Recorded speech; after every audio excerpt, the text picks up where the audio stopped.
Good morning. My name is David Pollard, your worship leader for this morning's service, and this is Common Ground, our celebration of worship for people of many who gather in the responsible search for meaning and truth. This is a and open community for all and kind,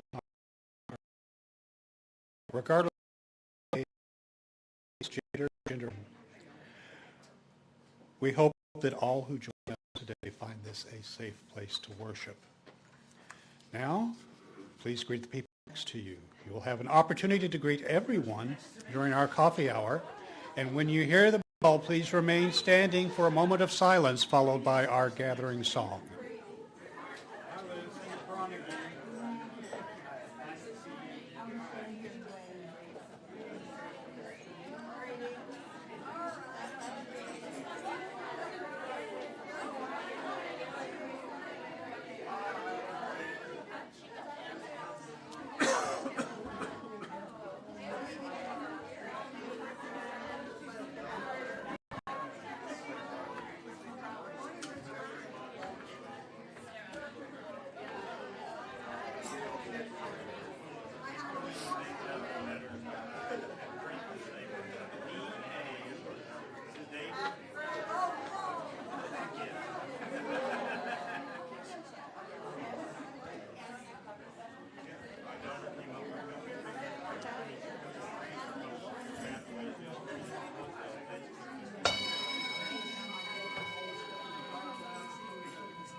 Please pause for a moment of silence.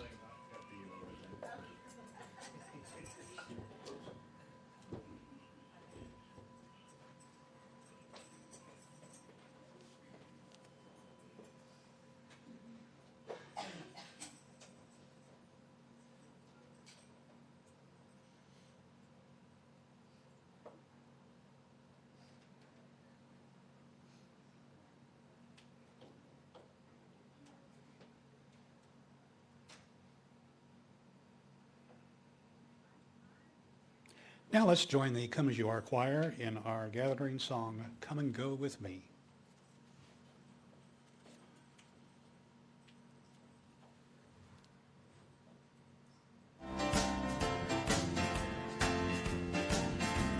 Come and go with me to that land.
This is the fire of our faith. Join me in reciting these words as today's speaker, Liz Gabhart, lights our chalice flame.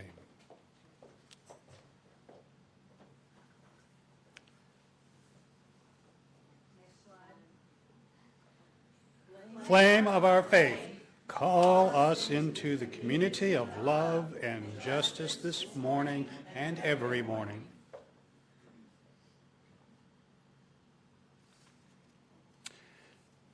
I invite you to join me in a renewal of our sacred promises.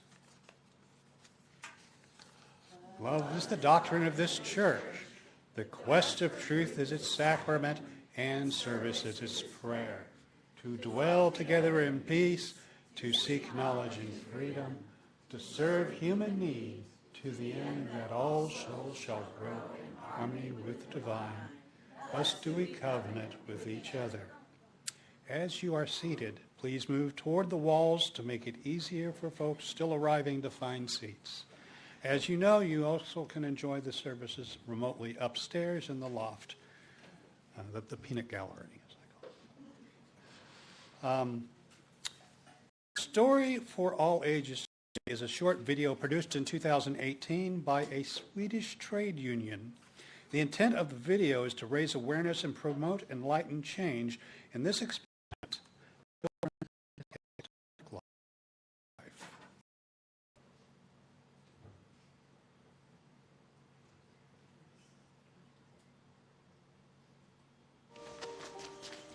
Jeg heter Selma, og jeg heter Martin. Jeg heter Ask. Jeg heter Victoria.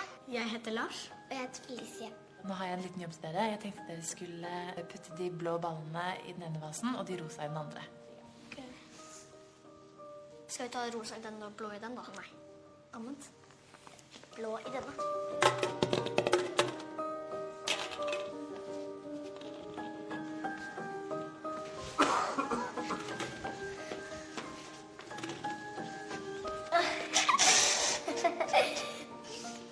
Men nå skal dere få belønningen deres. Oi. Hva er dette for noe? Hva er dette for noe? Ok, og nå kan dere åpne øynene. Oi.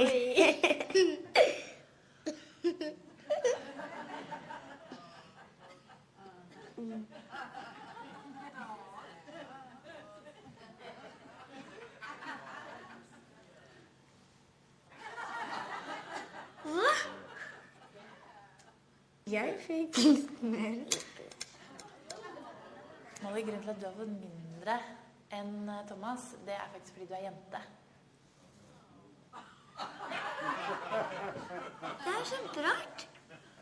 Det er ikke bra. Det er skikkelig urettferdig. Hva tenker du, Felicia? Jeg jobber helt litt, og så får vi ikke det samme. Vi var like flinke, og vi burde få like mye. Hvorfor det? Fordi ellers så blir det urettferdig. Det er liksom ikke forskjell på jente og gutt, da. Jeg tenker at det er feil. Hvorfor er det feil? Jenter er ikke mindre verdt enn gutter. Det har ikke noe å si hvis man er gutt eller jente.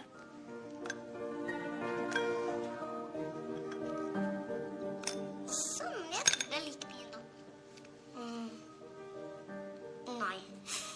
Nå har vi like mye. Nå har vi like mye.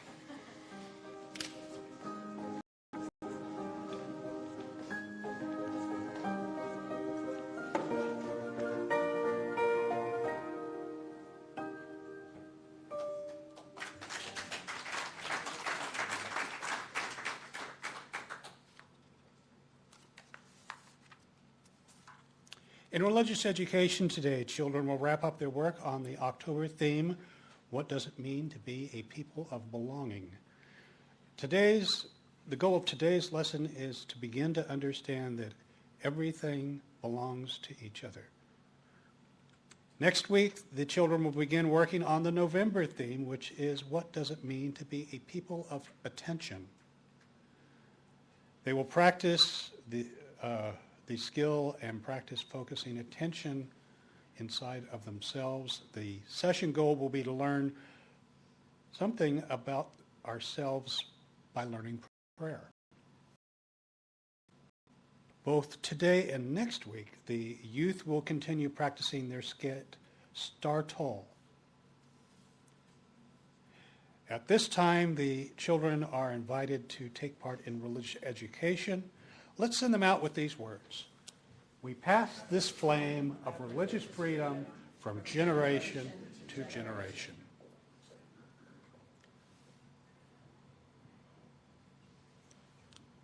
Our call to worship today is called We Are All Longing to Go Home by Starhawk.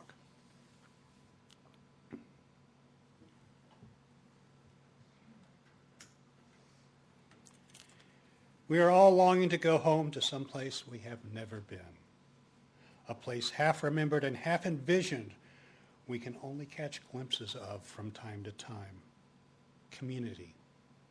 Somewhere, there are people to whom we can speak with passion without having the words catch in our throats. Somewhere, a circle of hands will open to receive us. Eyes will light up as we enter. Voices will celebrate with us whenever we come into our own power. Community means strength that joins our strength to do the work that needs to be done. Arms to hold us when we falter, a circle of healing, a circle of somewhere where we can be free. Time together this morning. Now once again, please stand in body or spirit and join the Come As You Are choir in our worship song, Building Bridges.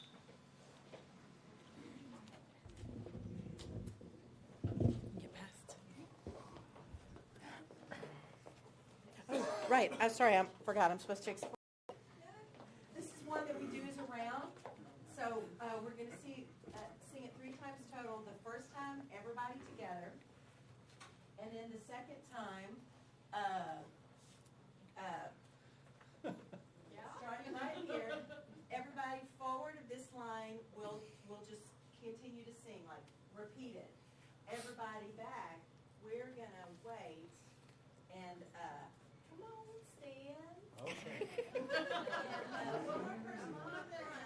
And we'll start. Somebody want to join them? Yeah, Bill. Somebody want to join them back there? Go ahead, Martha. And we sing it once together and then twice in the round. If you figure this out, you get an extra snack.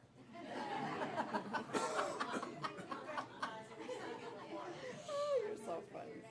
So just everybody from Tammy back with us. Everybody else up here. Yeah. Okay. Yes.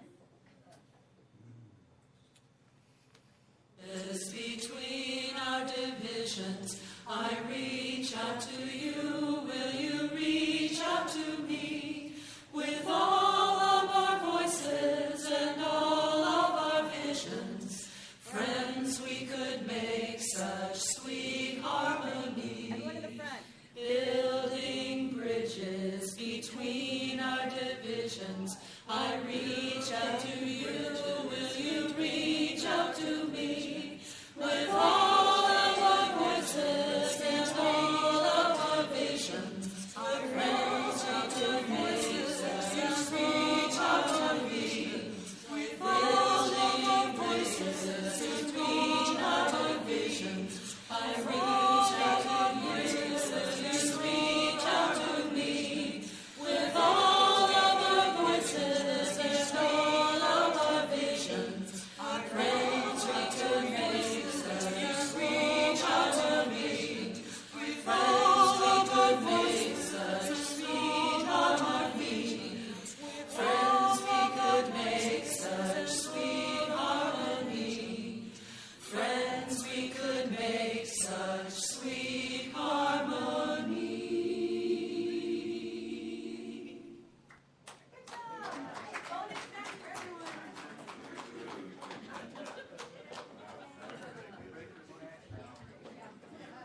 Please be seated.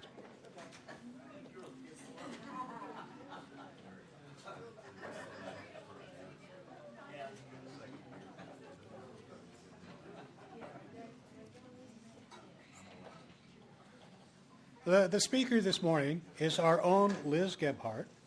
Dr. Liz Gabhart is a sociology professor at Tarrant County College down the road.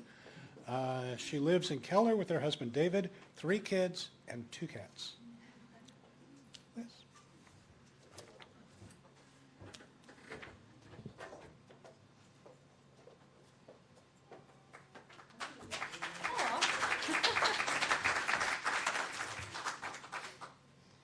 Y'all are clapping and I haven't even done anything yet. Oh, y'all are so sweet. Y'all are making me blush. So before I talked about what I was going to talk about today, I just wanted to say I'm so glad to be back here. A lot of you have asked me about my health. I had a serious health crisis this summer that started July 5th, and I'm feeling a lot better. I met with my specialist last week, and they said I'm not well completely, but I'm a lot better. So, yay, I was so happy about that. Oh, thank you. But I'm happy to be back and be running around and not just laying in bed every weekend like I was for a while. So, yeah, I'm really happy to be here. The theme for today is intersectional gender equity or equality. I never know which one to say. Some people argue that there's a huge difference between those 2 words. I'm not sure that's actually correct. But this week is UN Week.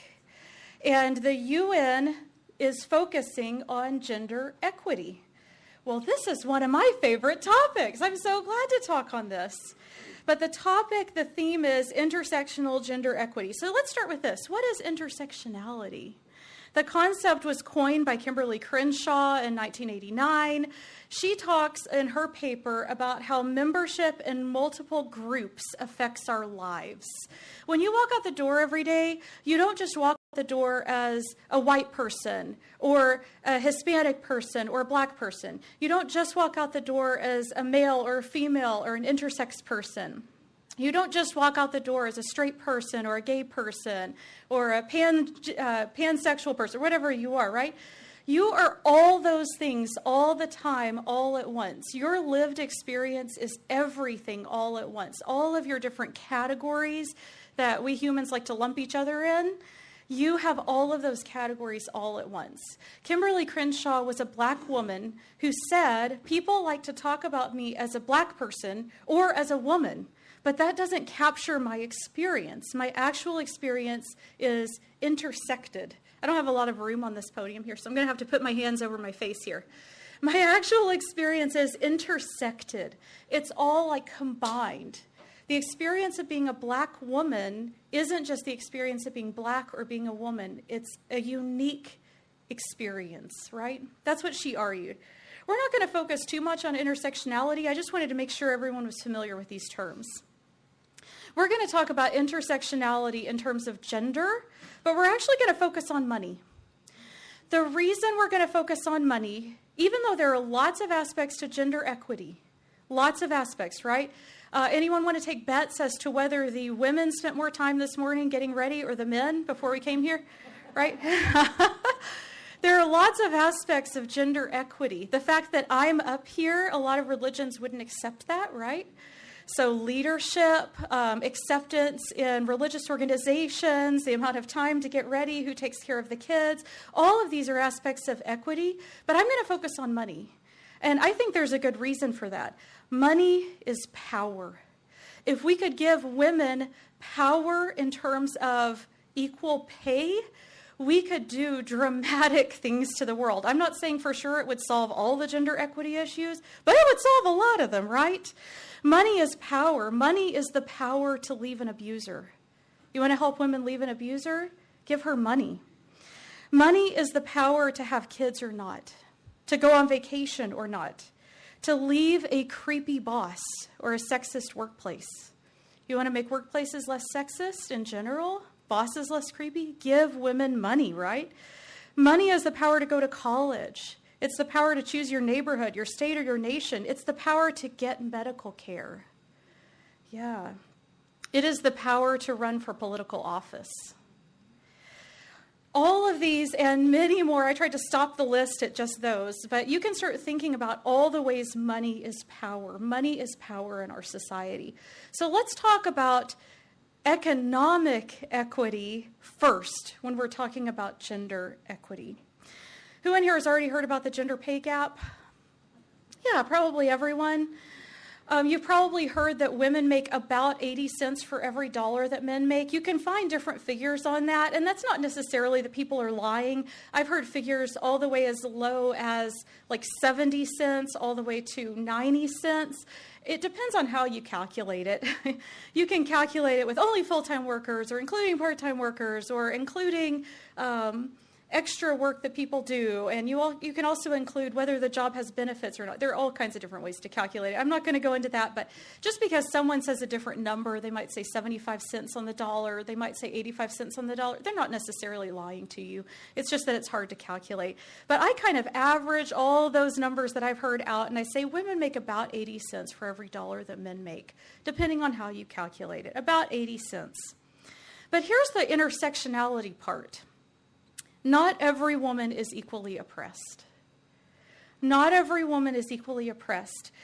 Some groups of women are more oppressed than others. And the answer might surprise you if I ask you the question, which group is the most oppressed? Which group of women is the most oppressed? You're probably thinking of race, maybe. You might be thinking about immigration status.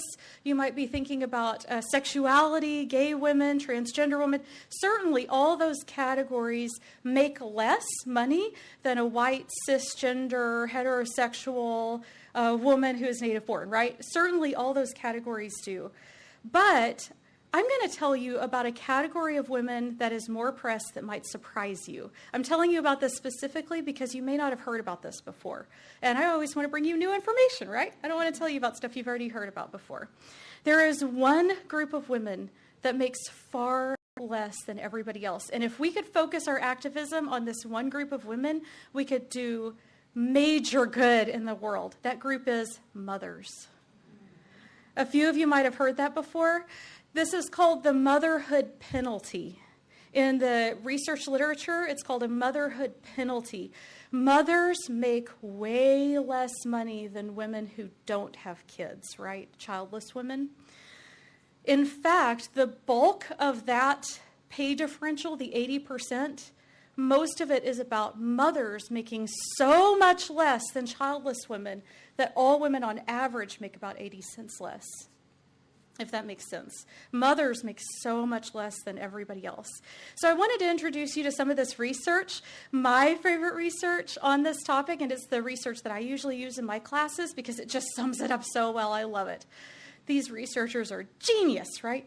Is research from Coral, Baynard, and Paik from 2007. If you want more information about this or you want the link, you can certainly email me. I'll send you the whole article so you can read it. Because there's no way I can do justice to their genius up here in 20 minutes. But they have an article called Getting a Job, Is There a Motherhood Penalty? They point out that the gap between mothers and non-mothers, we're talking about female non-mothers here, the pay is bigger than the gap between men's pay and women's pay. Mothers are the ones who are really being oppressed in the job market. In fact, if you look at non-parents, everyone who is not a parent in the job market, right? So a lot of single men and women or childless men and women actually make slightly more than men in that group. Interesting, huh? Yeah, they actually make slightly more. Not a huge amount more. We probably wouldn't be all rallying about that gap if that was the only gap that existed, but they do make slightly more. Coral, Baynard, and Paik start out their article by talking about a bunch of disproven theories about why this exists. And I definitely want to address this because as soon as I say there's a motherhood gap, I know I did, and probably you do, have your mind start spinning with ideas about why this could be. Why does this motherhood penalty exist? So Coral, Baynard, and Paik started out talking about a lot of different research that has been proven false. The first researchers who found out about this thought for sure it's because mothers have interruptions in their work history, which kind of makes sense, right? Someone might leave work to take care of their kids and come back. But they found, actually, that even if you account for that, or even if you look at the mothers who have no interruption in their work history, they still get paid way less. So that can't actually explain this gap. What about the idea that mothers are more likely to work part-time? This is an explanation that's given a lot of the time. But here again, mothers are penalized even if they're working full-time. So that can't explain it. Some people say that it must be decreased seniority. Mothers aren't rising in companies as fast because of their kids somehow holding them back. Maybe the kids are holding them back, or maybe the mothers make a choice to not go into these more senior positions. But no, that isn't true either. You can compare women with children and men with children at exactly the same levels of seniority, or women with children and women without children at the same levels of seniority, and mothers are just paid less, no matter what their seniority is. What about experience? Do mothers have less job experience than everyone else? And it turns out that's not true either. What about job choice? There was a theory there for a while that maybe mothers were choosing different jobs, and this kind of makes logical sense. Maybe mothers are choosing jobs that will allow them to leave work early and take care of their kids, but that means that they're choosing jobs that make less money. But that isn't true either. You can look across one industry, a lot of different people all in the same industry, and the mothers are paid less, even when you hold job choice constant. What about being less productive at work? This was an interesting theory.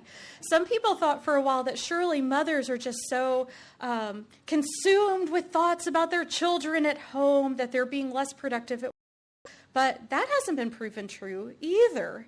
There was also a theory that maybe mothers had less education, which kind of makes sense. Maybe mothers are leaving college to have kids. Now they've got a lower degree than everybody else, and that's why they're getting paid less. But it turns out that's not true. Mothers have the same education as everybody else. Basically, all of these theories are theories that blame the mother in some way or another, right? Mothers are somehow not as dedicated. They're not as committed to their work. Sure, that must be what's happening. It's the mother's fault that they're not getting paid as much. But researchers who've studied this say that it's actually the opposite. There are a lot of women who want to stay home with their kids, and they usually can. But for a woman who can't stay home with her kids and she has to work, right? So she knows that she absolutely has to make a paycheck, and it needs to be as high as humanly possible, the highest paycheck she can get, because she's taking care of her kids. She has to make that paycheck for her kids to eat, for her kids to be able to go to preschool, for her kids to have shoes.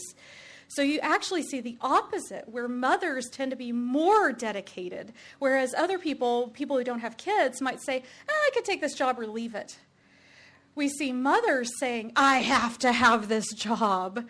This job is life or death to my family, and I am 100% committed to this job. So you actually see the opposite of what all these researchers had said. So Coral, Baynard, and Paik have an unusual, maybe, idea about this. What if it's just straight up discrimination? What if people are discriminating against mothers in the workplace? Because all the other theories have fallen flat, right? We've already tested all the other possibilities. What if mothers are just being discriminated against? Spoiler alert, they are. Sorry to spoil the end of the big reveal for you, but yeah, women are actually just being discriminated against when they're mothers. They argue that this discrimination probably comes from a conflict between the ideal worker and the ideal mother. What does the ideal worker look like? Workhorse, is that what you said? They only think about their work all day, every day? Yeah, straight from Coral, Baynard, and Paik's article. They're devoted to work. They prioritize work demands above all others. Okay, so what does the ideal mother look like? June Cleaver. Yeah.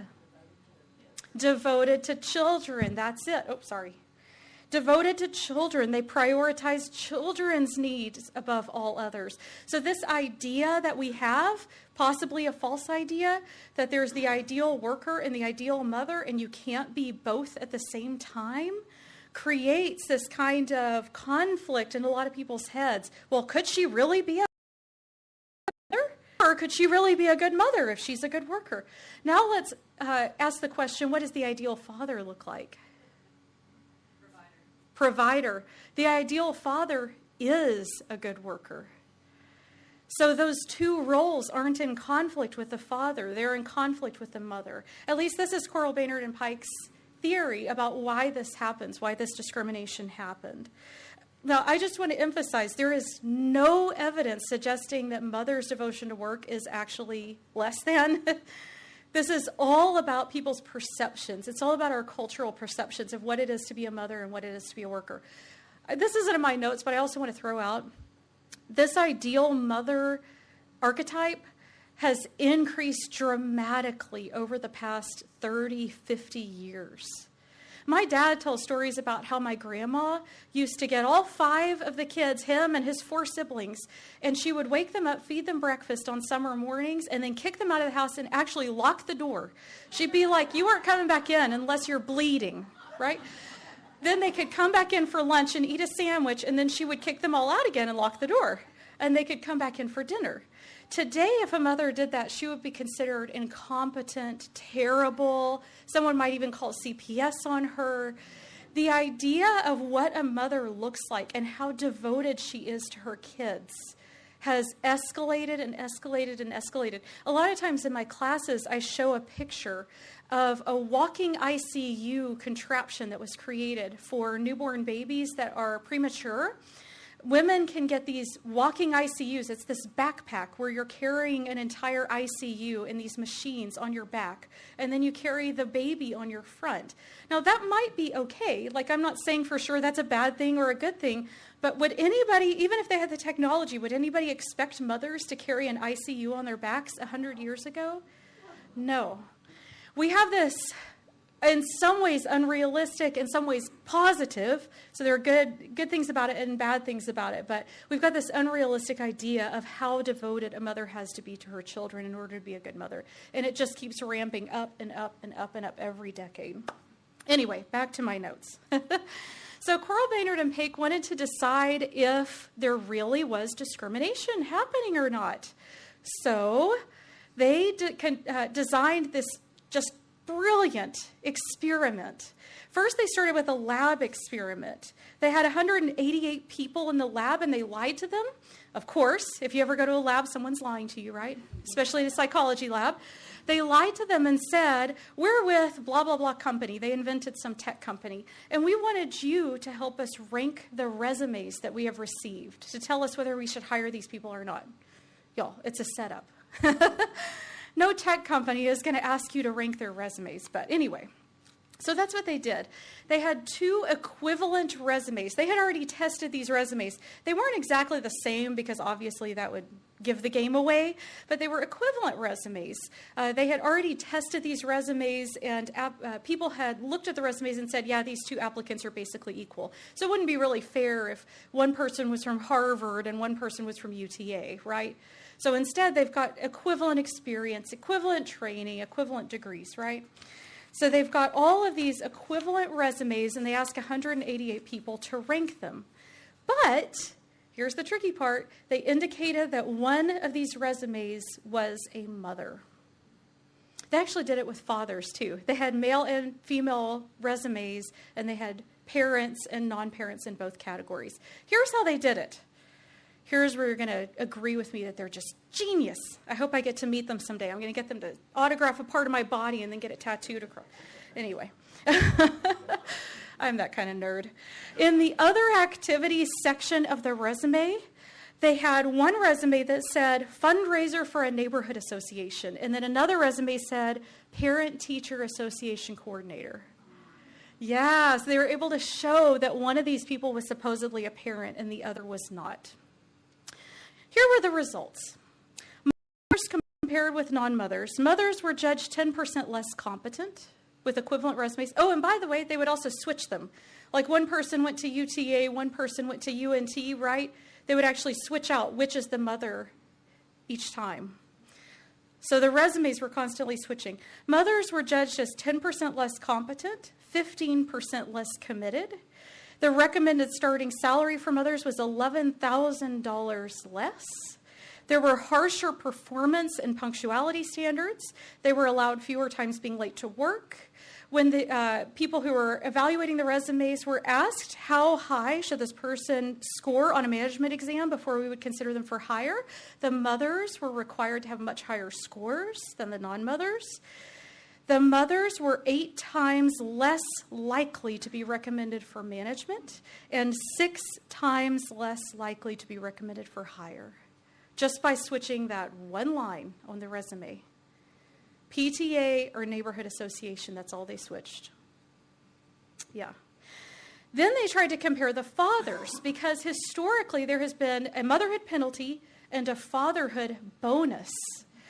Back in the 1950s, it was actually legal to pay men more if they were fathers. Today, that is not legal, but it still happens, and we know it still happens. So they compared fathers versus non-fathers. What they found was that fathers were judged as more committed than the non-fathers were. They were allowed more times being late to work. The recommended starting salary was $6,000 more, and they were about 2 times more likely to be recommended for management. The theory behind this is that employers are looking at a man, and if he's a father, they think, oh, he's got his stuff together. Whereas if he's a non-father, they think, oh, who knows, he's going to come to work drunk or something. You know how those single men are, kids, right? In fact, women without children were ranked higher than men without children, which is exactly what we see on the job market. When we're looking at people without children, women without children are ranked higher than men without children. In fact, the women without children in this study were recommended for hire 3 times more often than the men without children. So again, this study is mimicking the job market. Women without children are actually the most hireable of all applicants. They tried to manipulate the race by having different races. They would have one resume come from Samantha and one come from LaToya, for example, or LeBron versus James. Oh, yeah. You see what I did there? Yeah. My mind works in predictable ways. What they found was the overall judgment of people ranking these resumes was this: the best worker is a childless woman. Next best are fathers. Next best are childless men, and there was a heavy penalty for mothers. That's what they found. Okay, so Coral, Baynard, and Paik did this amazing study in a lab, but does it have any real-world application? It does. The next part of their study was an audit study. If you're not familiar with that, an audit study is where you go out into the real world and find out if people are being racist or sexist or homophobic or whatever. The U.S. government does audit studies all the time. They'll send people, like trained actors, to banks to pretend like they're trying to get a loan. They send actors of different races, things like that. That's what an audit study is when you're investigating in the real world to see if there's any kind of discrimination there. So, over a period of about a year in this audit study, they sent 1,276 fake resumes to 638 real employers all over the country. They sent out all these resumes. Again, they sent 2 equivalent resumes to each employer. They couldn't send one employer the same resume, obviously, because, again, that would give away the game. But instead, they sent these equivalent resumes. And again, they manipulated whether the person was a parent or not by saying they're in the neighborhood association or the parent-teacher association. They weren't able to get as much risk because, this is the real world, so you can't really ask, what do you think about this candidate psychologically? Or anything like that. Instead, all they did was they keyed mothers and non-mother women and then fathers and non-father men to different voicemail boxes and tried to see who would get called back. So you can just count up the voicemails in this voicemail box and know how many people got called back. And what they found was childless women received 2 times more callbacks in the real world than the mothers did. And the childless women were more likely to receive a callback than childless men. Exactly like what we see in the real world. So we're able to establish through this research and many other research articles, if you're interested in this, you can go to googlescholar.com and look up motherhood penalty and find tons of articles. Most of them, they're going to ask you to pay $40. Don't do that. Just email me and I'll send it to you for free because I have access to them, and that's a ripoff. But if you look on Google Scholar, you can see a lot of articles. Look for the keyword motherhood penalty, and you can see lots of other research like this. It seems very clear that the gender gap is really a motherhood penalty, It's not really a gender gap per se, it's a motherhood gap. That's what's really going on. Okay, so what do we do about this? As an individual person, if you are a woman looking for a job, do not tell anybody you have a kid. Just don't do it. You never know how they're going to react. If you're a man looking for a job, lie and tell them you have kids. No, I'm kidding. I don't actually advocate lying, but you can see why someone would. True story, this is a little bit weird, but I had a friend who for a long time, apparently, he told me this, kept a picture of my kids on his desk. I was pretty mad when I found out about that. I was like, stop doing that. He goes, but now they all think my kids are your kids.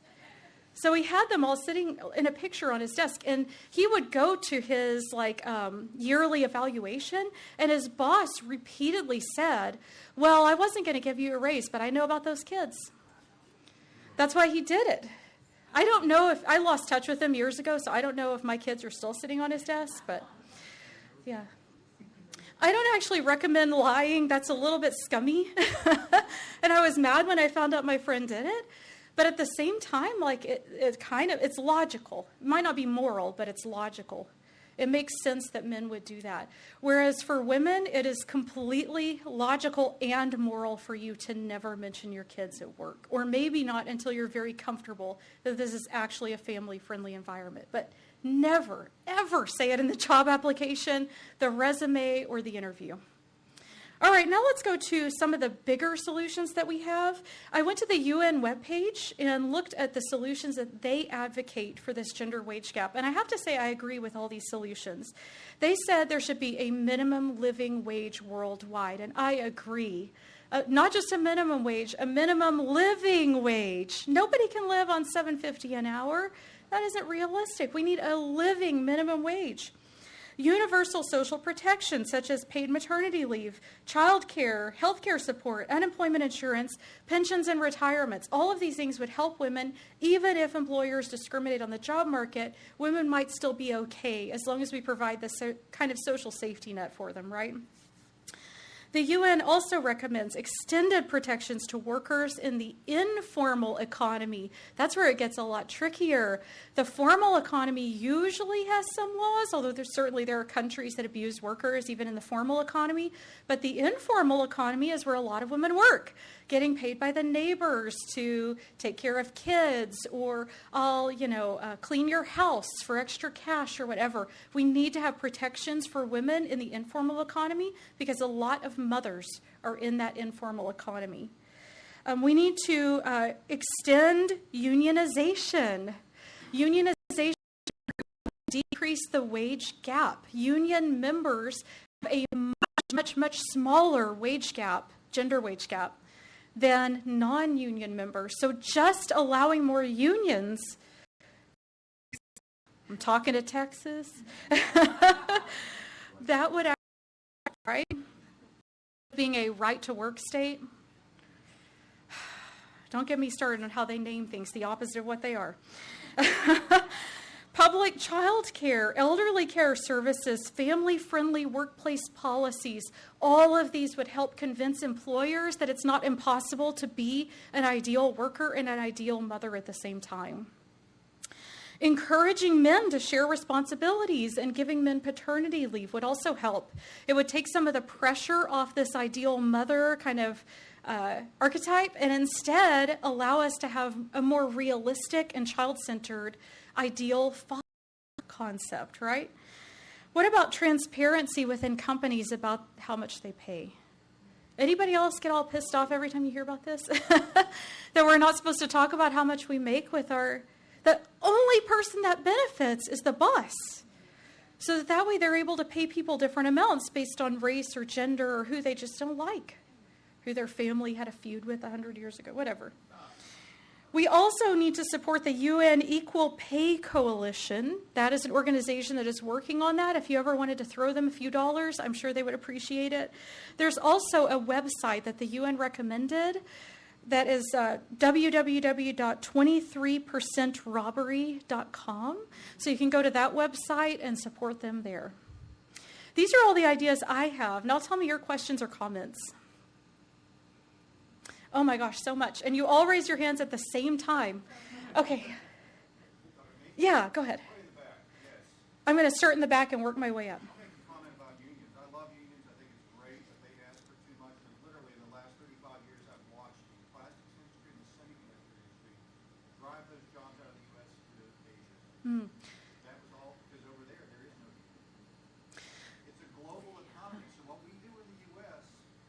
isn't necessarily, I agree with what you're saying, unions. Yeah. I'd love to see more unions, I'd love to see more equity, but it's a global economy. Maybe what we need is globalized unions. What do you think about that idea? Yeah.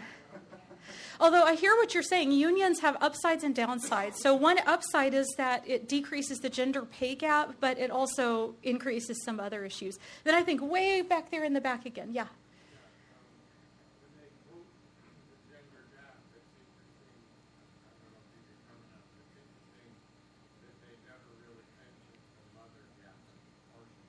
Yeah.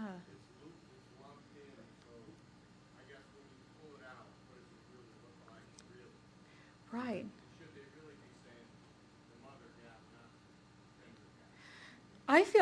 I feel so. So the question for anybody who didn't hear it is, why do we still talk about a gender gap when really maybe we should be talking about a motherhood gap? And I totally agree. Talking about it as a gender gap makes it seem as though it is a just straightforward gender discrimination. And while there is gender discrimination in the concept of the ideal worker, the ideal father, the ideal mother, it's more complicated than that. It's not as straightforward, just people don't like women. That's not really what's going on. It's a more complicated thing. I'm totally with you. And then, yeah. It seems like all of your solutions that you've mentioned don't touch on what I think is an elephant in the room, which is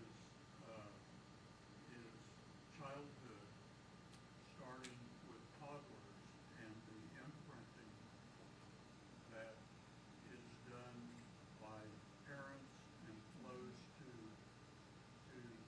children, and peer imprinting, which then flows downhill like a snowball as they reach adulthood and middle age and so forth. So my point is that a major effort should, and an equal effort, what you mentioned, should be to work, somehow work with better with children and with educating parents Yeah. regarding imprinting. I think you're absolutely right. By the time a child is 2 years old, really let that sink in, 24 months old, they already know which toys are boy toys and which toys are girl toys, and they're already imitating gendered scripts, such as little boys pretending to mow the lawn and little girls pretending to cook. It always amazes me when parents will say, well, I think girls naturally like princess stuff because my 4-year-old likes princess stuff. And I'm like, y'all, by age 4, it's over, right? You can't say anything about what kids would naturally like by the time they're 4. They aren't natural creatures anymore. You know, that we're cultural creatures. We're constantly being imprinted by our culture. You remember my talk, Humans Are Sheep and That's a Good Thing? Where we talked about how humans are so imprintable. I don't know if that's a real word, but y'all know what I mean, right?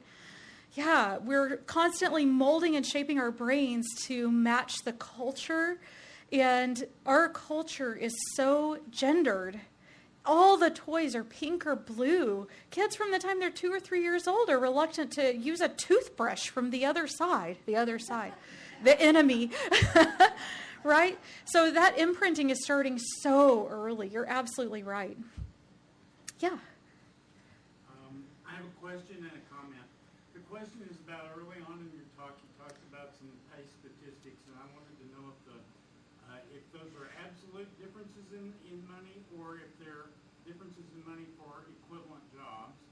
And my comment is, for the first 15 years of my work life, I worked in pink-collar work. I worked as a child care worker or a child care director or in children's programs in some way or another. And I experienced low pay, no status, what's a guy doing in that field, doesn't belong. And I definitely think we're onto something. Besides mother bias, it's reinforcement of sexist cultural norms going on as a big primary mover in the whole thing. Yeah, absolutely. I agree. Did you have a question that I didn't answer The question besides would just be, that I agree? About the pay. Are those numbers for equivalent work, or are they absolute differences in pay?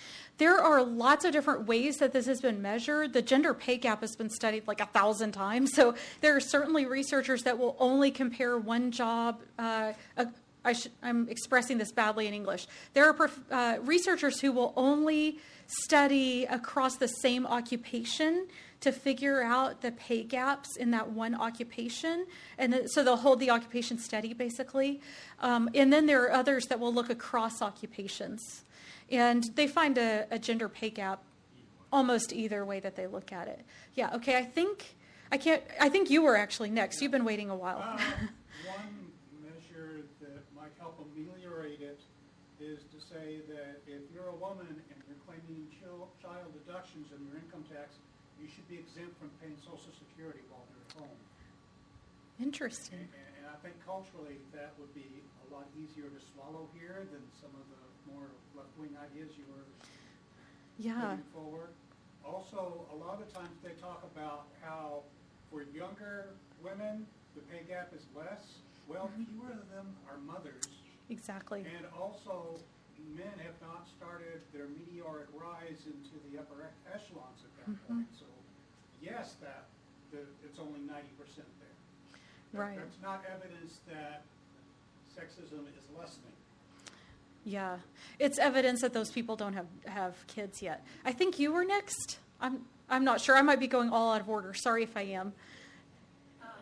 Women, as they age, it becomes more dramatic. Mm-hmm. My mother had to move in with me. She worked from the time she was 15 until she retired about 73. She had to move in with me because her Social Security was far less than a man who worked right next to her. And so that's part, it accumulates until old age. And if you look at the percentages of old women, single old women, I know a woman that is in her late 70s that works at Home Depot because her Social Security pays for her house.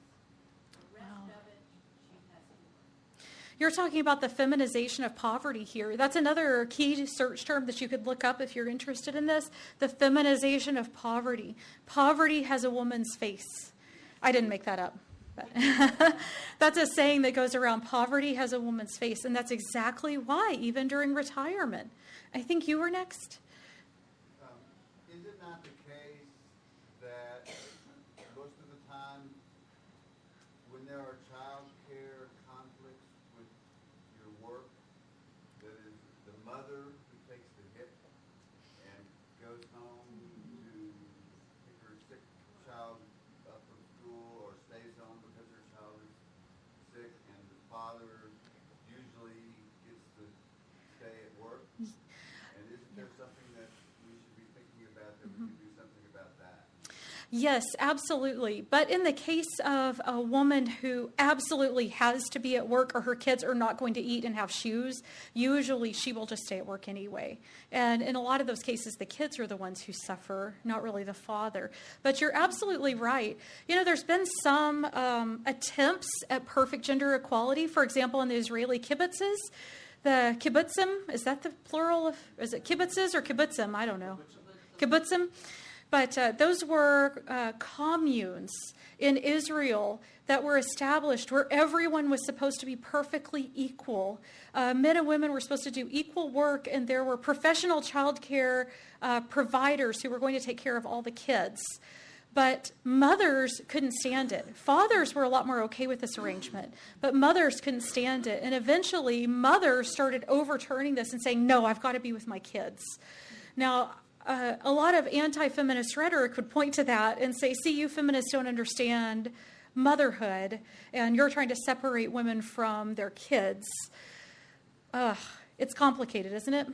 But it is absolutely true that, as far as I know, there has never been any sort of attempt to equalize childcare between mothers and fathers that worked. Mothers always take care of children more.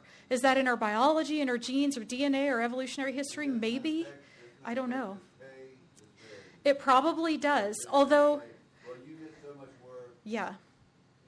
Because of this, and so therefore we can't give you that. It probably does to some degree. The research has shown that that sort of thing influences the pay disparity, 10%, 15%, but the rest of the pay disparity is still unaccounted for. And then I think your hand was next. My question kind of piggybacks off Stephen's in the gender selection of career based on opportunities or based on discrimination. It sounds like you've looked at equality within a set industry, within a set career, but I'm wondering if some women are discouraged in pursuing some careers because it would be difficult if they're a woman or a mother. I'm wondering if that was looked at, because then there could be a greater pay disparity because careers have to. Yes, and that does explain some of it. It doesn't explain the whole thing. There is still absolutely discrimination happening, and that is a big part of the gender pay gap. But you're absolutely right. There is evidence from all the way from junior high and high school that little girls are being told, don't you want to be a secretary, a teacher, a nurse? And little boys are being told, don't you want to be a doctor, astronaut? Right. Y'all are all filling in the blanks for me. Yeah. So there definitely are people who will go against the grain, like you talked about, being in a predominantly pink collar work your whole life. There are people who are strong enough characters to go against the grain of what society is telling you want, but honestly, most of us don't. Yeah, I'm seeing a lot of hands. Let me just make sure. Are we okay on time? Are we out? We're out of time. I'm so sorry. I know your questions and comments are so interesting, so I wanted to hear them all, but I guess we're all done.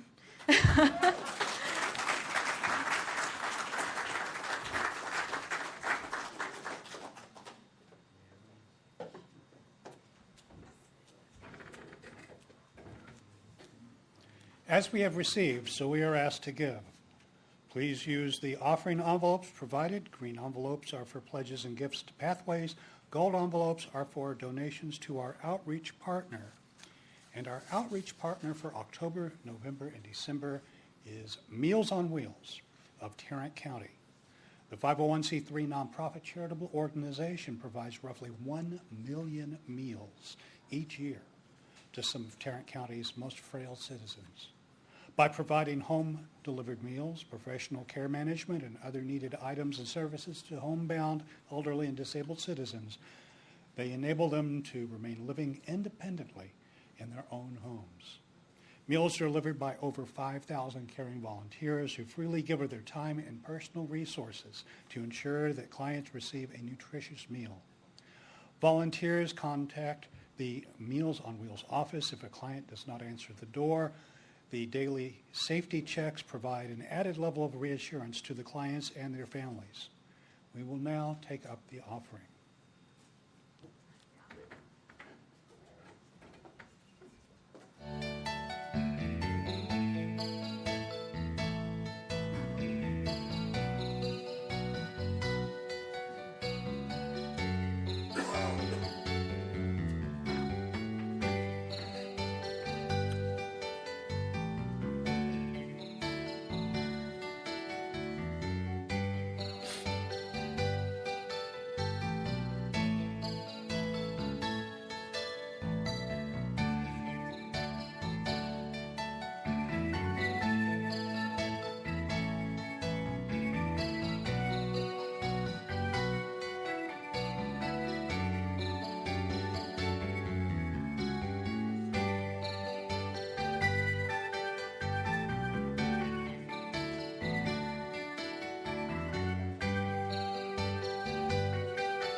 the show must go on. Thank you for your generous gifts, kindly and freely given this morning and by mail throughout the month to support this congregation and our outreach efforts. Your offering is truly appreciated. We would like to highlight this week the volunteers who work on our Pathways Weekly e-newsletter. Becky McBurney, Donna Morgan, Richard Holderman, and Lilybeth Watson.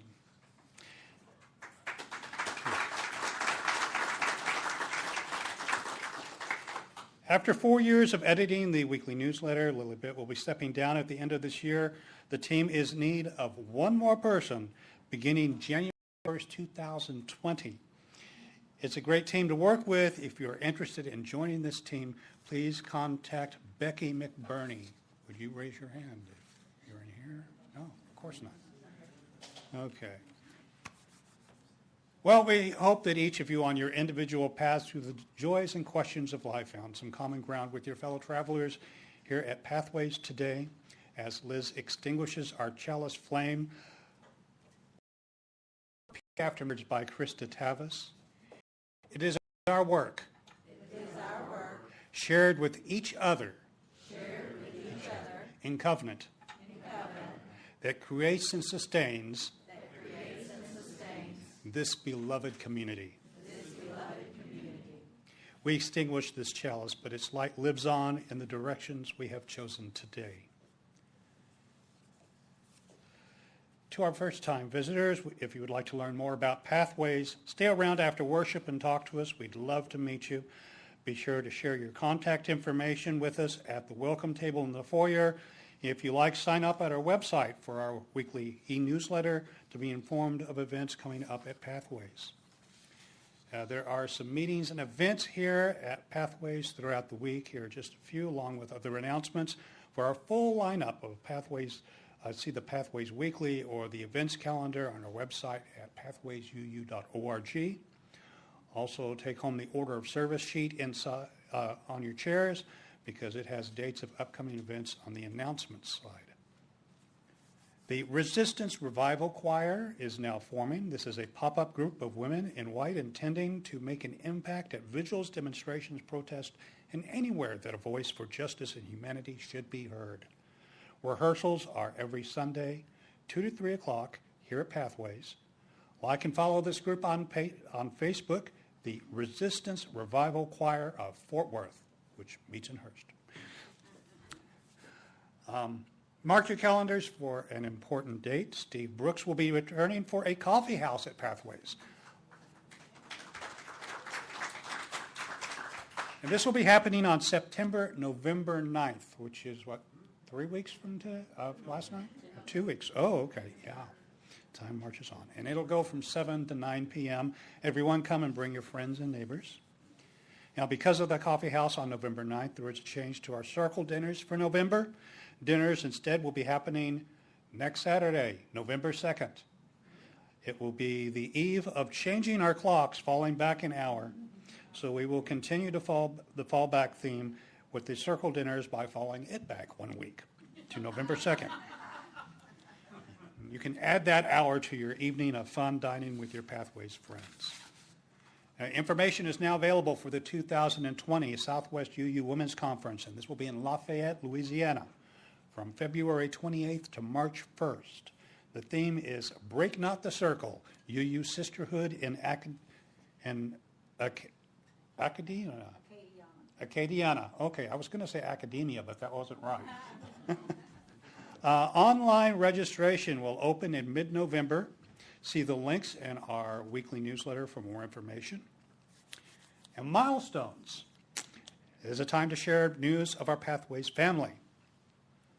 The Cub Scouts had a blast at the fall campout. PAC 1013 took 48 scouts and adults to Tyler State Park this past weekend for camping, hiking, and fishing, s'mores, and lots of fun. Some scouts caught their first fish, and others learned to whittle safely using bars of soap. The PAC displayed the Pathways UU flag prominently. The kids had a blast. I'm sorry you're missing out on the pictures. And then we've got 2 birthdays to mention today. Today is Allie Weber's 21st birthday.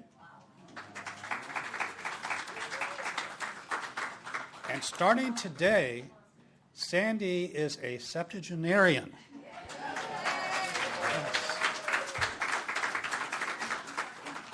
For those who want that in English, it means she turned 70. As we break for coffee and conversation, we will continue, after we break for coffee and conversation, we will continue with our adult discussion groups here in the sanctuary. Oh, we have something else. Marissa, come on up. So I have a milestone kind of coming up in 2 weeks that I'm inviting you all to. I know this is on. It's not on. Okay. It's fine. There's not a lot of people. But Come up here and use this microphone so the people upstairs can hear. And our YouTube listeners. 2 weeks from tomorrow, I am giving a senior recital, part of my music education degree. On the violin, it's going to be at the University of Texas at Arlington in the music building. It's 2 weeks from now. I can send out an email with parking instructions, but I'm inviting you all. It's going to be really great. It's about like 40 minutes long. It's not super long. It's free, which is great. The only thing is parking is a little bit. It's like $3, $4 an hour. It's not that much, but let me know if you have any questions. Trying to think. What time? Oh, yeah, sorry. 2 weeks from tomorrow, Monday, November 11th at 5:30. It might be in the weekly. I send out, there should be a picture up, but that's fine. And then also, next week, we are having a parent and volunteer meeting.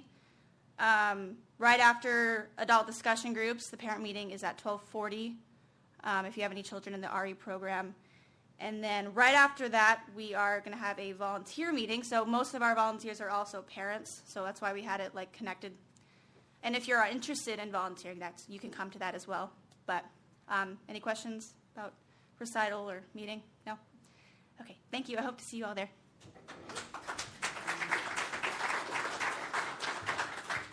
She's also created a Facebook event that announces it, and I will make sure that it is posted to the church Facebook page a few days before the event, so you can get information about it that way. Now, after we break for coffee and conversation, we will be having our adult discussion groups. In here, in the sanctuary, we'll be watching a TED Talk, or at least listening to a TED Talk, entitled, "Wake Up, America, You Are Better Than This." In a powerful and wide-ranging discussion, the late Congressman Elijah Cummings implores Americans to hold a mirror up to themselves and ask if we like what we have become. He argues that we should throw out labels that divide us and focus on being Americans, and that it is our duty to leave our democracy intact for future generations. This video is taken from excerpts of an interview at the TEDx Mid-Atlantic with curator David Troy, which was recorded March 30th of this year in Washington, D.C. The On My Path group will be meeting upstairs in the loft.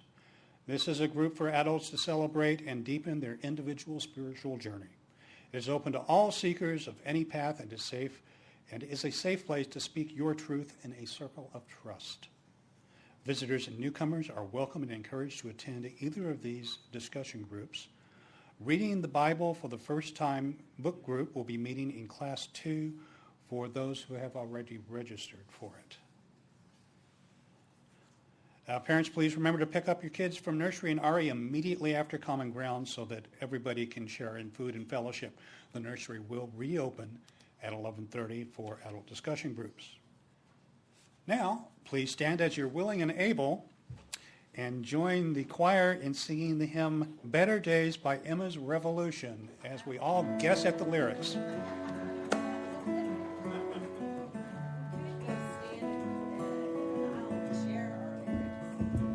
We have come in the light to this place, in the light with our hearts, in the light open wide. We are here in the light giving voice, in the light to the truth, in the light we divide.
careful of sexual sort of orientation by the number of men in the choir. In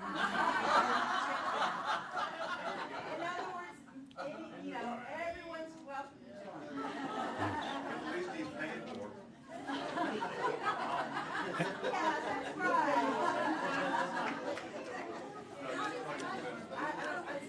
Our closing words.